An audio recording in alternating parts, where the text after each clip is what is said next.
আমাদের প্রিয় নবী সাল্লাল্লাহু আলাইহি ওয়াসাল্লাম, মনে করেন আমরা যদি তাকে অনুসরণ করি তাহলে এর চাইতে সুন্দর সাজগোজ, চলন বলন, চেহারা, আচরণ, উচ্চারণ, সকল কিছু খোদার কসম পৃথিবীর আর কোন ব্যক্তি গোষ্ঠী কারো কাছে প্রিয় নবী সাল্লাল্লাহু আলাইহি সাল্লামের চাইতে উত্তম সৌন্দর্য দুনিয়ার বিভিন্ন সকল বিষয়েও নবীজির চাইতে সৌন্দর্যময় আর কারো মধ্যে ছিল না, কিয়ামত পর্যন্ত আসবে।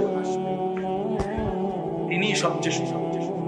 তিনি হাসলেও সুন্দর, তিনি কাঁদলেও সুন্দর, তিনি হাঁটলেও সুন্দর, তিনি বসলেও সুন্দর, তিনি কথা বললেও সুন্দর, তিনি চুপ থাকলেও সুন্দর। সাহাবায়ে কেরাম অপলোক না হন তাকিয়ে তাকিয়ে নবীজির চেহারা মুবারকের সৌন্দর্য দেখলেন। নবীজির একজন মহিলা সাহাবী হযরত উম্মে সুলাইম, আনাস রাদিয়াল্লাহু তাআলা আনহুর মা উম্মে সুলাইম রাদিয়াল্লাহু তাআলা আনহা, উনি একদিন পূর্ণিমার চাঁদের রাতে ওনার বাড়ির উঠানে নবীজি দাঁড়িয়ে আছেন। এই অবস্থায় পূর্ণিমার চাঁদ একবার নবীজি সাল্লাল্লাহু আলাইহি সাল্লামের চেহারা মুবারক একবার দেখতেছিলেন, একবার উপরে একবার নিচে। আল্লাহর নবী সাল্লাল্লাহু আলাইহি ওয়াসাল্লাম বললেন, উম্মে সুলাইম, তুমি কি দেখছো? তখন তিনি বললেন, ইয়া রাসূলুল্লাহ, আল্লাহর কসম আমি দেখছিলাম পূর্ণিমার ওই চাঁদ বেশি সুন্দর নাকি আপনার চেহারা মুবারক বেশি সুন্দর। ফাওয়াল্লাহি লা আনতা আহসানু ইলাইয়া মিনাল কামার, আল্লাহর কসম আমি সিদ্ধান্ত দিলাম আপনি আমার কাছে আকাশের ওই পূর্ণিমার চাঁদের চাইতেও অনেক বেশি সুন্দর, অনেক বেশি সুন্দর। আপনি সুন্দর, আপনি অনেক সুন্দর। এক সাহাবীকে জিজ্ঞেস করছে, আপনি বলেন তো নবীজি কেমন ছিলেন? তিনি বললেন, আমি বলই, শোনো, নবীজি ছিলেন এমন যাকে একবার দেখলে আবার দেখতে মন চায়, দ্বিতীয়বার দেখলে প্রথমবারের চাইতে আরো সুন্দর। যত তারে দেখি, যত তারে দেখতাম, ততই প্রতিবার আগের বারের চাইতে আরো বেশি সুন্দর, নতুন নতুন। আরেক সাহাবীকে বলছে, আপনি বলেন নবীজি কেমন ছিলেন? ওই সাহাবী বলছেন কাসিমুল ওয়াজহ। তিনি বলেন, শুনো, নবীজি সাল্লাল্লাহু আলাইহি সাল্লাম এমন ছিলেন যার প্রত্যেকটা অঙ্গ আলাদা আলাদা যদি দেখো তাইলেও সবচেয়ে শ্রেষ্ঠ সুন্দর, আবার সারা দেহ মোবারক একসাথে দেখলেও সবচেয়ে শ্রেষ্ঠ সুন্দর। প্রতি অঙ্গেও তিনি সেরা, সারা অঙ্গেও তিনি সেরা। তার চোখও সেরা, নাকও সেরা, তার হাসিও সেরা, তার কান্নাও সেরা, আবার তার পুরা দেহ, পুরা অবয়ব সেটাও সবচেয়ে সুন্দর। এইভাবে বহু হাদিস আছে। নবী সাল্লাল্লাহু আলাইহি সাল্লামের এক এক সাহাবী নবীজির এমন বর্ণনা দিয়েছেন, পাগল করা বর্ণনা, কলিজা ছিঁড়া বর্ণনা। হযরত হাসান ইবনে সাবিত রাদিয়াল্লাহু তাআলা আনহু, তিনি একদিন মিম্বরের মধ্যে দাঁড়িয়ে নবীজির সামনে, নবীজি সাল্লাল্লাহু আলাইহি সাল্লাম উপস্থিত, এই অবস্থায় নবীজির দিকে তাকিয়ে কবিতার আকারে বলছেন, ওয়া আহসানু মিনকা লাম তারা কাত্তু আইনি, হে নবী, আপনার চাইতে সুন্দর আমার এই দুই নয়নে আমি আর কাউকে দেখি। এরপরে বললেন, কেন দেখি নাই জানেন? ওয়া আজমালু মিনকা লাম তালিদিন নিসাউ, কারণ আপনার চাইতে সুন্দর কোন মা, কোন বাচ্চাই কোনদিন প্রসব করে। এমন সুন্দর কোন বাচ্চাই এই জমিনে মায়ের পেট থেকে প্রসব হয়। খুলিকতা মুবাররাআন মিন কুল্লি আইব, আপনাকে আল্লাহ তাআলা সমস্ত ত্রুটি থেকে পবিত্র করেই বানিয়েছেন। কাআন্নাকা কাদ খুলিকতা কামা তাশাউ, এটার অর্থ তো আরো সুন্দর। তিনি বলেন, যেন আল্লাহ আপনাকে বানিয়েছেন আপনার মনের মতো করে। এই কথার দুই অর্থ, হয় আল্লাহ নিজে মনের মতো করে আপনাকে সাজিয়েছেন, অথবা যেন আপনাকে সাথে নিয়ে আপনাকে সাজিয়েছেন। এত সুন্দর ছিল। এরকম কত বলবো সাহাবায়ে কেরামের বর্ণনা। সাহাবায়ে কেরাম কাছে থেকে নবীজিকে দেখেছে।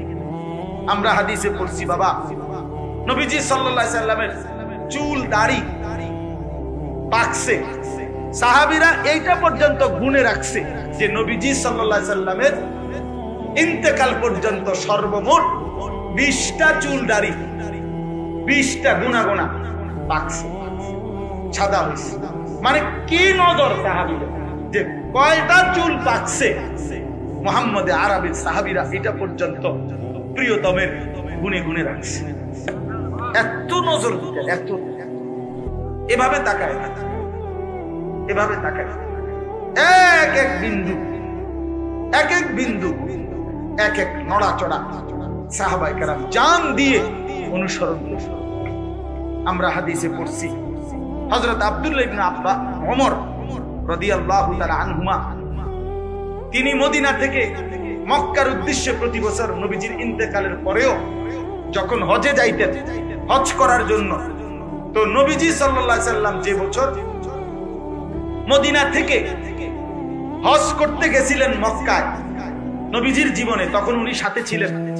তো উনি ওই বছর নবীজিকে দেখছে মদিনা থেকে মক্কায় হজ পর্যন্ত। নবীজি পথে কোথায় কোথায় থামছেন, ওযু ইস্তেনজা করছেন, অপেক্ষা করছেন। কিতাবে আমরা নিজে পড়ছি এই সাহাবী আব্দুল্লাহ ইবনে ওমর মৃত্যু পর্যন্ত পরবর্তীতে যতবার হজ করছেন ততবারই নবীজি যেই যেই জায়গার মধ্যে থামতেন, ওইখানে প্রয়োজন না থাকলেও, ইস্তেনজার জরুরত না হলেও তিনি অপেক্ষা করতেন। ওই রকম ভাবে কিছুক্ষণ অপেক্ষা করে এইভাবে থাইমা থাইমা নবীজির অনুসরণ করতে করতে করতে মক্কায় হজ করার জন্য। এই ছিল সাহাবীর। ভাইয়া কথা বললেন না ভাই, মোবাইলটা নিয়ে 1 মিনিট মোবাইলটা নামায় রাখেন, আপনাদের হাতের মোবাইল এমনি শুনেন দোস্ত, শুধু ওয়াজ না। ভাইয়া আমি বারবার বলি ভাই, বয়ান আলহামদুলিল্লাহ প্রতিদিন হয়, হচ্ছে। দোস্ত আমার প্রতিটা মাহফিলের ইন্তজামের মধ্যে কষ্ট আছে রে ভাই। একটা একটা করে টাকা উঠায়, দুইটা দুইটা টাকা উঠায়, 5টা টাকা দেয়, কেউ 10টা টাকা দেয়, কেউ প্রত্যাখ্যানও করে, আচ্ছা পরে আইয়েন, ঘুরে আইয়েন, অন্যায়, আচ্ছা দিমু তো আমি কি জায়গা নি, ঠিক কিনা বলেন না? কত জাতের, কত রঙের, কত সময় লজ্জা পাইতে হয়, শরমও তো পাইতে হয়। এত কষ্টের আয়োজন, অনেক ঘাম, অনেক মেহনত, অনেক পেরেশানি, অনেক ফিকির, অনেক কিছু মিলাইলে একটা মাহফিল, অনেক কিছু। এর মাকসাদ তো বাপ কলিজার মধ্যে একটু অনুভূতি জাগে। শুধুই কিছু মস্কারি করলাম, ঠাট্টা করলাম, কিছুক্ষণ তামসা করলাম, হই হুল্লোড় করলাম, বুট বাদাম খাইলাম, মোবাইলে কয়টা ছবি উঠাইলাম, টাং ফাং করলাম, শেষ 2 লাখ টাকা। মনে করেন এই 2 লাখ টাকা তো এক মুডের 2 লাখ টাকা, কতশো মানুষের টাকা এটা। ওই মানুষগুলো তো আল্লাহর কথা, আখিরাতের কথার জন্য দিচ্ছে। এই জন্য আমি সব সময় এটাকে খুব আমানত মনে করি, খুব ভাবি। এক একটা মাহফিলের পিছনে অসংখ্য মানুষের অনুদান, আন্তরিকতা, ভালোবাসা, এটা এই জন্য এটাকে খামখেয়ালি মনে করি। বুঝতে শিখেন একটা মাথা। আমি সবসময় বলি ভাইয়া, ছেলেদেরকে বলি, যুবক ভাই আপনাদেরকে, চোখ বন্ধ করলেই ঝড় থামে না দোস্ত আমার। মানে আপনি যদি বলেন আমি চোখ বন্ধ রাখছি, আমি তুফান দেখছি না, ঝড় দেখি নাই আমি, তাই বলে ঝড় থামে না। তার মানে আপনি মাথা নোয়া ফেললেই, আপনি যদি বলেন আমি খেয়াল করলাম না আর কি, হুজুরের কথা পাত্তা দিলাম না, ওলামায়ে কেরামের কথা গুরুত্ব দিলাম না আর কি, খোদার কসম বন্ধু, এই কারণে আখিরাতের বিচার, কবরের শাস্তি বন্ধ হবে। হ্যাঁ, চালাক মনে করেন না, চালাক। মুরব্বীদেরকেও বলি, জওয়ানদেরকেও বলি, চালাক মনে করেন না। বাদ দুগা ঠিক মতো খাইতে এলে নিজের বুদ্ধিমান ভাই। হ্যাঁ, 3 ফুট বিদেশ, আর কি তো আপনারা সমস্যা কি? সাধুয়ানে কপ মারে, বিড়ি খায়, বন দিয়া সাদিয়া বুঝাইয়া খায়। বাহ, কফ কি এক একজন কফের ছোটে দোহানের, বাকি মানুষ কাফে। উনি বিশাল বেটা, সফল, 3 ফুট বিদেশ, ভাই বিল্ডিং করে ফেলছে, ফার্নিচার সব কিনা হয়ে গেছে, বাজার সদাই করে আরামসে খাইতেছে। মাশাআল্লাহ, মানে সাসার ফুর্তি। দুনিয়াতে যে জন্য আসছিলাম, আমার দুনিয়াতে আসা সার্থক। আসছিলাম 3টা ভূত বিদেশ পাঠাইতাম, আল্লাহর রহমতে 10 জনের দোয়ায় ভূত বিদেশ পাঠাইছি, মেয়েগুলারে বিয়া দিছি, বাইক বিল্ডিং করছি, নিমসারের লগে কিন্তু জায়গা লইছি, ব্যাংকেও আল্লাহর রহমতে কয়টা টাকা দিয়েছি। বাহ, কামিয়াব চাচা, আপনি কামিয়াব, আপনি সেরে গেছেন, উনি কামিয়াব, উনি এখন মানে ওনার ভাবসা ব্যবহার, আমার আর কোনো কাজ নাই পৃথিবী, আমি আসছি যে উদ্দেশ্যে দুনিয়ায়, আমার দুনিয়া অর্জন হয়ে গেছে।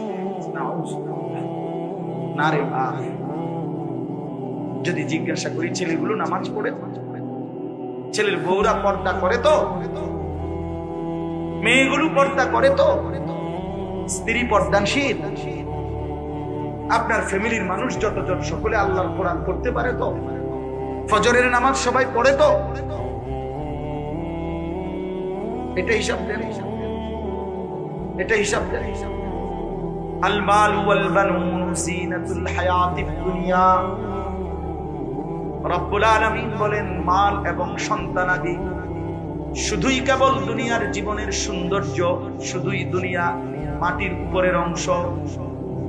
ওয়াল বাকিয়াতুস সালিহাতু খায়রুন ইনদা রাব্বিকা সাওয়াবান ওয়া খায়রুন আমালা। আল্লাহ বলে যদি বান্দা আখিরাত আর পরকাল থেকে কোনো প্রতিদান পেতে চাও, আমি আল্লাহর কাছে কিছু যদি আশা করো, তাইলে সেটা কেবল as-salihat, নেক আমল, বন্দিগি দেখাও, গোলামি দেখাও, সিজদা দেখাও, সুন্নাতের অনুসরণ দেখাও, আমার বন্ধুর ইত্তেবা অনুসরণ দেখাও, এটা হলো সফলতা। কুরআনুল কারীমে আল্লাহ বলেন ফামান যুহজিহা আনিন নারি ওয়া উদখিলাল জান্নাতা ফাকাদ ফাজা।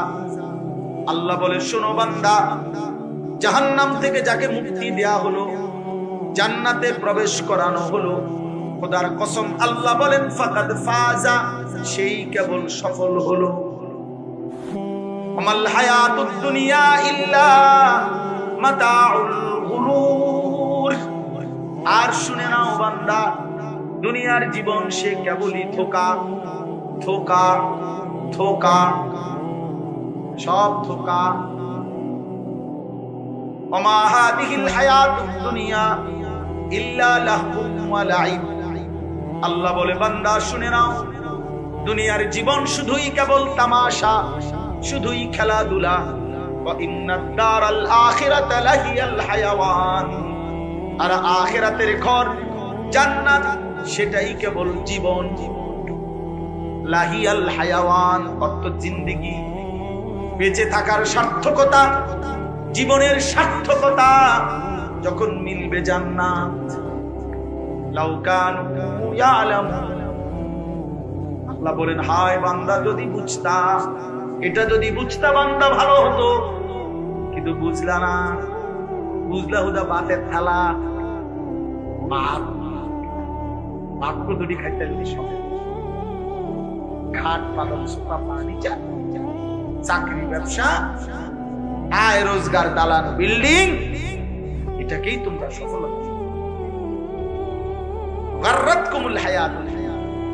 আল্লাহ বলছে দুনিয়া তোমাদেরকে ধোঁকা দিল। দুনিয়া বহুজনকে ধোঁকা দিয়েছে। তুমি দুনিয়ারে খুব কামড়াইয়া ধরছিলা, দুনিয়ারে টাইট করে ধরছিলা। তুমি সয়েল টেস্ট রিপোর্ট করে একেবারে বুয়েটের ইঞ্জিনিয়ার দিয়া বিল্ডিং এর মজবুতির জন্য যেন তুমি কোনোদিন না মরো, যেন কোনোদিন তোমার এই ঘর থেকে বাহির না করে, এই জন্য খুব হেভি হেভি করে পাইলিং কইরা এরপরে বিল্ডিং বানাইছো। এভাবে দুনিয়ারে তুমি আক্রাইয়া করতে চাইছিলা। দুনিয়া সত্যি সত্যি একদিন একটা লাথি মাইরা তোমারে কবরে ফেলাইয়া দিয়া বলবে বেঈমান, আমি যদি থাকতে দিতাম তাহলে তো তোর দাদারেও থাকতে দিতাম, তোর বাপেরও থাকতে দিতাম, তোর পূর্বপুরুষকেও থাকতে দিতাম।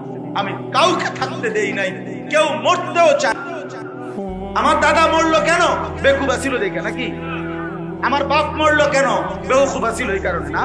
আপনি সালাক, আপনি মরতেন না, মরতেন না। যুবক তোমার জওয়ানি শেষ হইতো না। তুমি কি ভাবছো এই সবসময় শরীর এরকম টান টান সুঠাম মজবুত দেহ থাকবে না, এমন হবে না আর কোনোদিন। ওই বুড়ো মুরব্বী, বুড়ো মানুষ, ওই চাচা দাদা, তাদের মতো ঢিল রাধা শরীর আর হবে না। আর অতটুকু তো নিশ্চয়তা নাই। কোরআনুল কারীমের মধ্যে আল্লাহ বলছেন, কি সুন্দর আয়াত শুনেন। আল্লাহ বলছে, ওয়া নুকিররু ফিল আরহামে মা নাশাউ ইলা আজালিন মুসাম্মা। আমি মায়ের পেটে একটি নির্দিষ্ট সময় বাচ্চাটাকে রাখি। সুম্মা নুখরিজুকুম তিফলান। অতঃপর শিশু আকারে বাচ্চাটাকে মায়ের পেট থেকে বের করি। সুম্মা লিতাবলুগু আশুদ্দাকুম। অতঃপর ধীরে ধীরে তাকে সুঠাম, মজবুত, বড় স্বাস্থ্য মানে শরীরের শক্তি দিতে থাকি।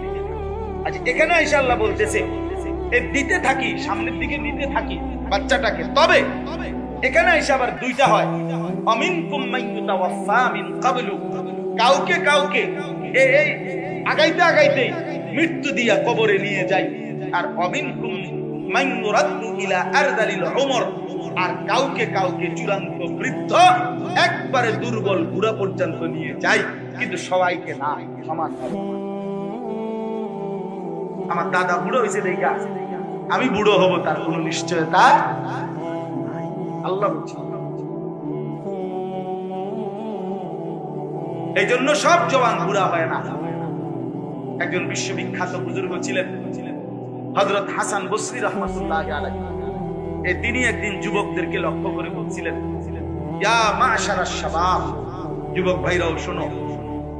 তিনি বলছেন, হে নওজওয়ানরা শোনো, ইন্নাজ যারআ কাদ তুদরিকুল আহাতু ক্বাবলা আন ইয়াবলুগা। উনি বলছে, বহু ধান, বহু ফসল, বহু ফুল পরিপক্ক হওয়ার আগেই, পূর্ণতায় পৌঁছবার আগেই রোগ ব্যাধি, জীবাণু ইত্যাদি কিছুর কারণে ঝরে যায়। মনে ঝরে পড়ে। এক গাছের মধ্যে যত মুকুল ধরে তত পরিমাণ আম হয় না, হয় কি ভাইয়া?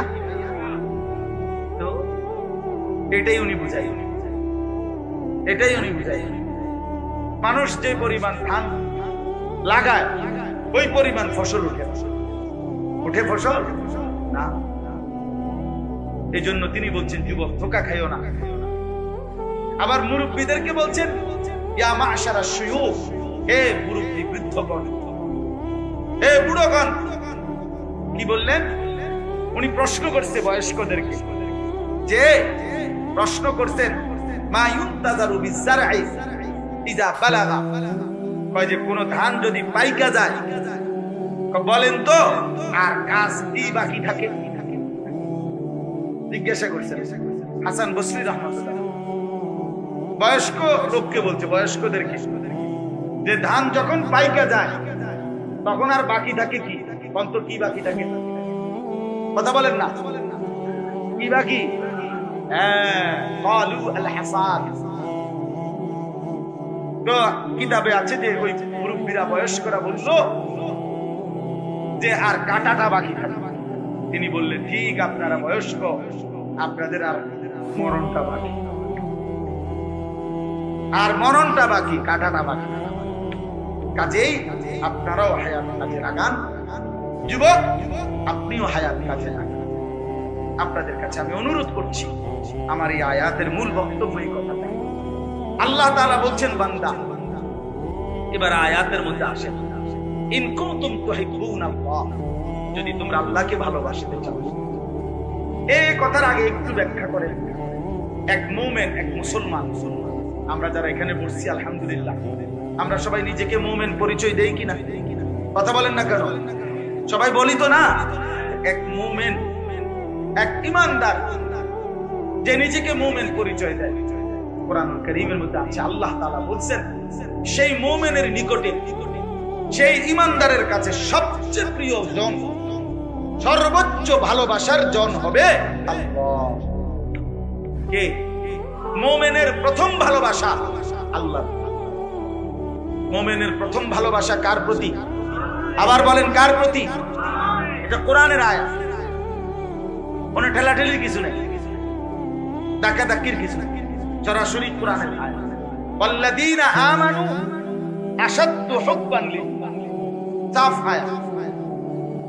আল্লাহ তাআলা বলেন যারা ঈমানদার, ও ভাই কথা বলো না, ছেলে ওই বেটা সামনে দাঁড়াইয়া কথা বলো কেন? তুমি আরো দূরে যাইয়া কথা কইতে পারো না? হ্যাঁ যাও, তোমার কথা বাকি দেখলে আরো দূরে যাও মিয়া, মেইন রোডে অনেক জায়গা আছে মিয়া।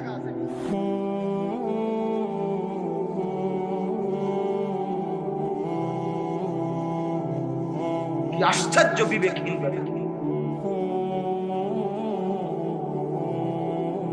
কতক্ষণ ধরে দেখেন কাবজাব করতে আছে। এই যে এতক্ষণ এতগুলো আওয়াজ এখান থেকে হয়েছে, এখন মনে হয় ঠান্ডা। কি অর্থ আছে এটা? মনে গুড় বাদামের দোকানে কত ফালতু মানুষ আছে, মনে না গুড় বাদাম। এটা তো জীবনের নিয়মে আমরা তো প্রতিনিয়ত বুঝিয়ে যাচ্ছি। আসমান ওয়ালার ফয়সালা ছাড়া এই কলিজার ভিতরে একটি শব্দ ঢোকেও না, এই জবান একটি কথা বলতেও পারে। ভালো পাবে কে?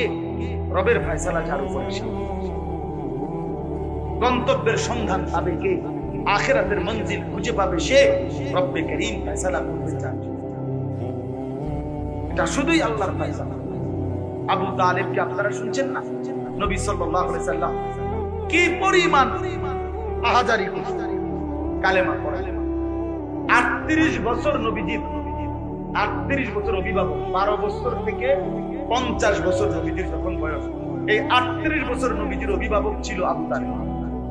সুখে দুঃখে বিপদে আপদে আগলাইয়া রাখছেন নবীজি, কিন্তু ঈমান আনেন। শেষ বয়সে শেষ মুহূর্তে ইন্তেকালের পূর্ব মুহূর্তে নবী সাল্লাল্লাহু আলাইহি ওয়াসাল্লাম খুব বেশি আহাজারি, চাচা কালেমাটা পড়েন। আবু তালেব বলছে না, পড়ব, আমি বেইজ্জতি হব মানুষের। আল্লাহ নবী সাল্লাল্লাহু আলাইহি ওয়াসাল্লাম বলেন, চাচা তাইলে কানে কানে বলেন, আমি কেউ কোনদিন দুনিয়াতে আর বলবো না, শুধু হাসরের ময়দানে বলবো, আল্লাহর সামনে সাক্ষী দেবো আমার চাচা কালেমা। না শুনলে বলবো না।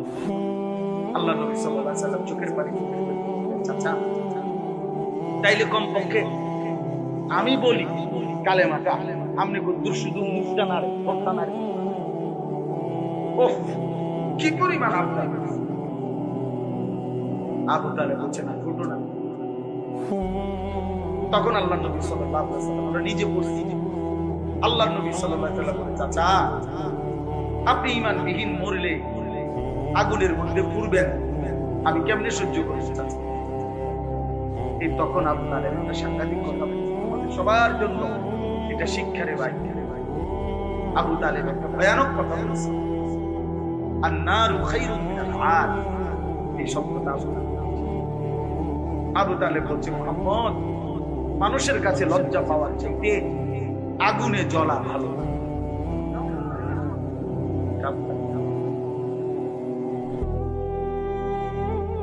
এখন আবু তালেবেরটা হনে নাউযুবিল্লাহ কইলে, আপনি আমার ছেলে যখন মেয়ে তখন মুসলমানের বিয়ের অনুষ্ঠানের মধ্যে গান বাজায়, ঢোল বাজায়, তবলা বাজায়, নাচে গায়ে, বেপরদা উৎসব করে, তখন আপনার কলিজার মধ্যে তো এইটা কিটা করুন জানি তো, গুনাহ তো জানি, হ্যাঁ গুনাহ তো জানি, আল্লাহ তো ফিট করে আপনার একটা আইডিয়া আছে, হ্যাঁ কিন্তু কিটা করবো মানুষ আমাদের তো চলিত হইছে, খোলা পানির একটা আউশ, খোলা পানির একটা শখ, এই কথা বলে না?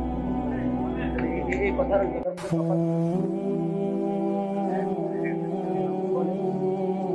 এই কথার ওই কথা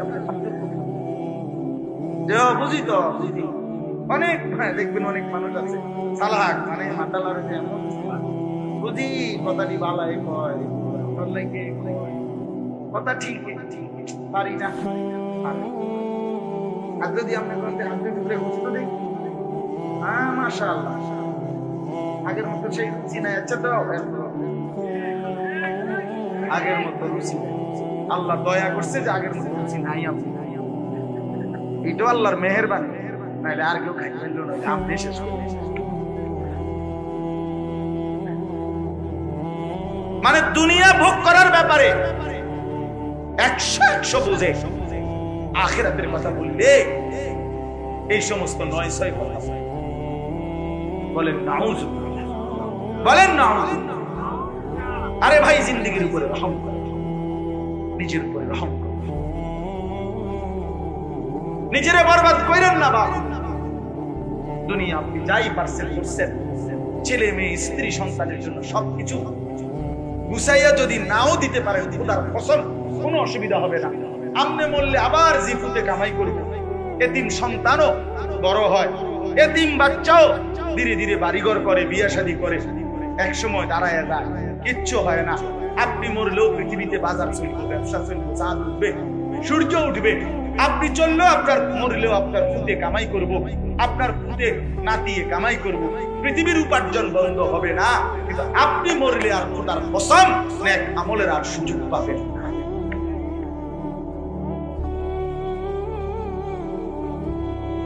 খামখেয়ালি করে খামখেয়ালি, চালাক মনে করে। সবাইকে বলি, আমাকেও বলি, ফিকির চাই বাবা। কেন আল্লাহকে নারাজ করে? কেন রাসূলুল্লাহ সাল্লাল্লাহু আলাইহি ওয়াসাল্লামের সুন্নাত মানবেন না কেন? এইজন্য আল্লাহ তাআলা বলেন, একজন মুমিনের সবচেয়ে বেশি ভালোবাসা কার প্রতি? আল্লাহ। বলেন না কার প্রতি? তাহলে আল্লাহ বলেন, ইন কুনতুম তুহিব্বুনাল্লাহ, যদি আল্লাহকে ভালোবাসতে চাও। এখন আল্লাহকে ভালোবাসা আমাদের দায়িত্ব কিনা? কথা বলেন না, দায়িত্ব কিনা? হ্যাঁ, এটা তো আল্লাহর দাবি, আল্লাহর চাওয়া এটা, যে ঈমানদার মানে আমাকে সবচেয়ে বেশি ভালোবাসে, আমাকেই ভালোবাসে, আমাকেই ভালোবাসে। কোরআনে আছে, আল্লাহ বলেন আমি কেমন বান্দা চাই? আল্লাহ বলেন ইউহিব্বুহুম ওয়া ইউহিব্বুনা, আমি এমন ঈমানদার চাই যারা আমাকে ভালোবাসবে, আমিও যাদেরকে ভালোবাসবো। আল্লাহ কোরআনে বলেন, এই ভালোবাসা যদি চলতে থাকে মৃত্যু পর্যন্ত, আমিও ভালোবাসি, বান্দাও ভালোবাসে, বান্দাও আমাকে মনে রাখে, আমিও তাকে মনে রাখি। আল্লাহ বলেন, মৃত্যুর মুহূর্তে আমি আল্লাহ এমন প্রিয় বান্দাকে আমি নিজেই ডাক দেব, ইয়া আইয়াতুহান নাফসুল মুতমাইন্নাহ ইরজিই ইলা রাব্বিক রাদিয়াতাম মারদিয়া। আমার প্রিয় বান্দা, চলে আসো আমার কাছে, আমিও তোমার উপরে খুশি, তুমিও আমার উপরে খুশি। हम यहां से तुम वहां से, दोनों जानिब से इशारा। আমি এখান থেকে, তিনি সেখান থেকে, দুই দিক থেকে ইশারা, ইঙ্গিত, একে অপরের উপরে রাজি। বান্দা বলে, আল্লাহ আমি আপনার উপরে রাজি। আল্লাহ তাআলাও বলে, বান্দা আমিও তোর উপরে রাজি। বান্দা বলে, আল্লাহ আমি আপনাকে ভালোবাসি। আল্লাহ বলে, বান্দা আমিও তোকে ভালোবাসি। এমন যখন হয়েই যায়, আল্লাহ বলে, দুই দিকের ভালোবাসা যখন কমপ্লিট, এবার বান্দা চলেই আসো, আর থাকতে হবে না, কিন্তু আইসা আও বান্দা আমার কাছে চলে আসো, আমার কাছে চলে আসো।